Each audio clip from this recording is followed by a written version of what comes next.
All right, you guys, welcome back to my YouTube channel. Today, I'm doing a bit of a different style video. As you guys know, I do a lot of how-tos on my Instagram, and I thought I would do a longer form video today, kind of just to break down the absolute best glute exercises. I'm gonna demo through each one, break it down one by one. All right, so we're first gonna start off with the hip thrust, and with a hip thrust, you need a bench that's about knee height. So this is pretty perfect for a hip thrust. Now I'm gonna get into position. Okay, so you have shoulder blades, those bones that stick out of your back. I want you to rest those bones onto the bench.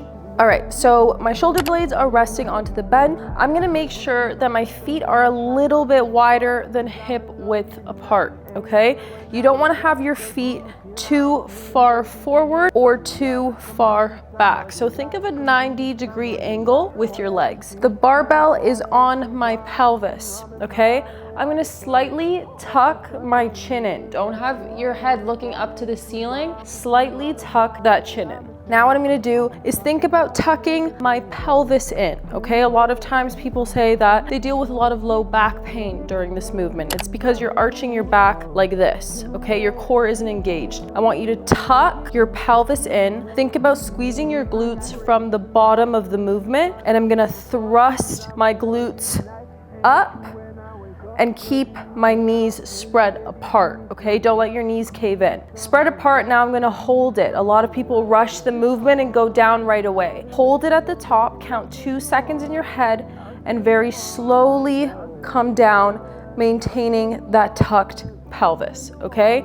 What's also super important is that you're driving through your heels the entire time. You're gonna feel it in your glutes significantly more when you think about driving through the heels, okay? On the way down, you're gonna inhale, and on the way up, you're gonna exhale.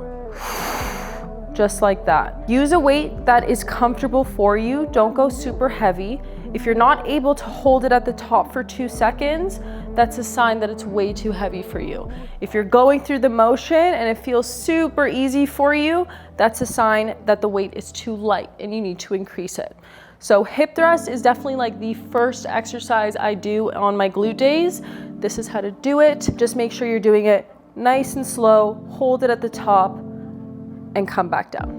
The second exercise is the RDL. Now this exercise is definitely one of the harder exercises. There is so much to it, but I'm gonna break it down for you. So with the barbell RDL, you wanna think about breaking that barbell in half. It's kind of the same thing with dumbbells. If you're holding 2 dumbbells, think of breaking those 2 dumbbells in half. Because what happens when I do that is my chest comes up, my shoulders go down and back, which is the position you want to be in during the entire lift. What I want you to think about during this movement is think of it as a hip hinge motion, okay? So I'm pushing my hips back and forth. Think of it as a standing hip thrust, okay? A lot of times what people do is that they'll overly bend their knees and it kind of starts looking like a squat. It's a very, very slight bend in the knee. How it looks, I'm gonna break that barbell in half, my chest is up, and the barbell is gonna be sliding off of my legs. So see how close that barbell is? I'm gonna push my hips back until I feel a nice stretch in my hamstring. And for most people, that's right below the knee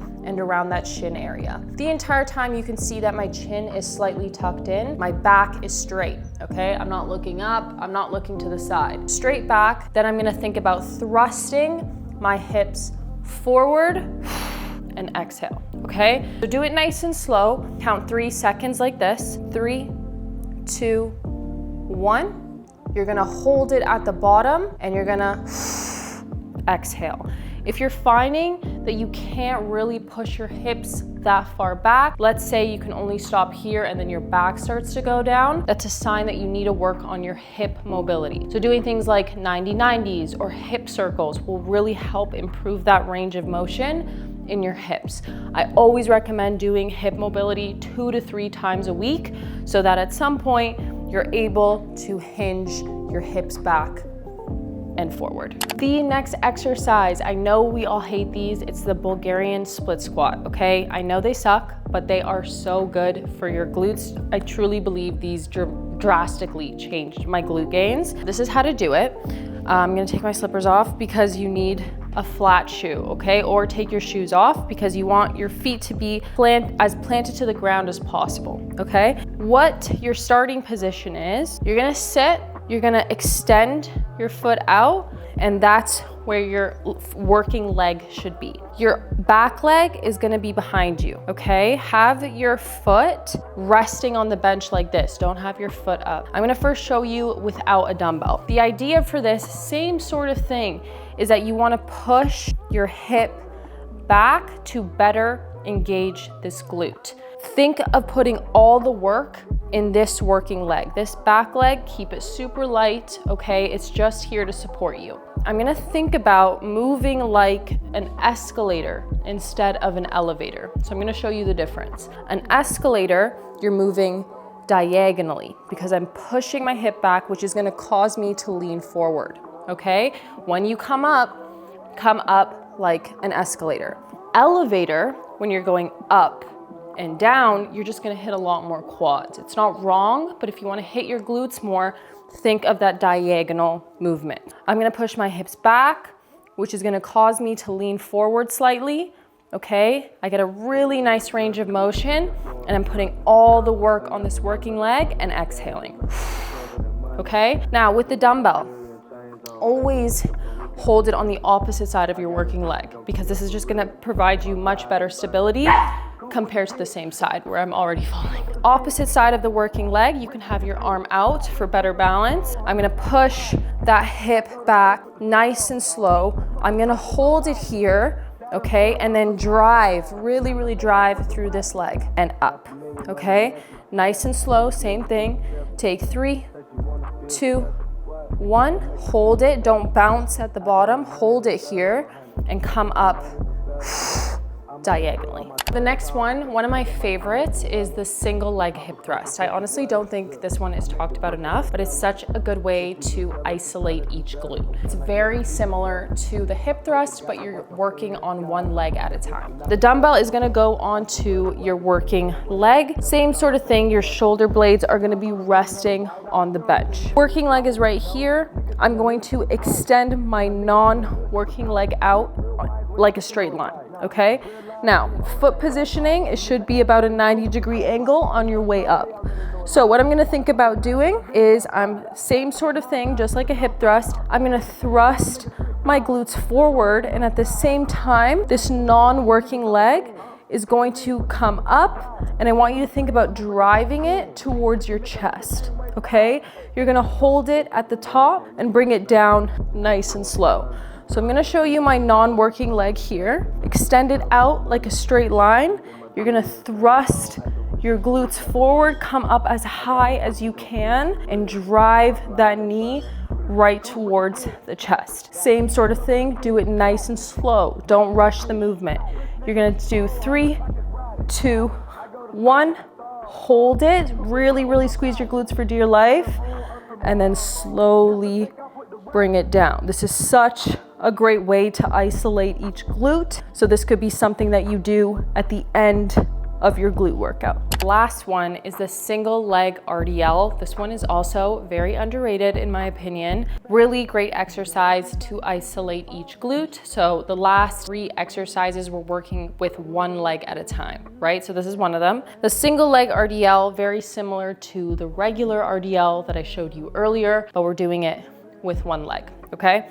So you're gonna grab your dumbbell. You're gonna put one leg behind you on its toes. Don't go too far back. It's a very slight step behind you.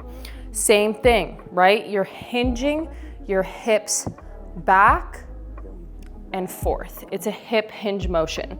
The dumbbell is on the opposite side of your working leg for better stability and better balance.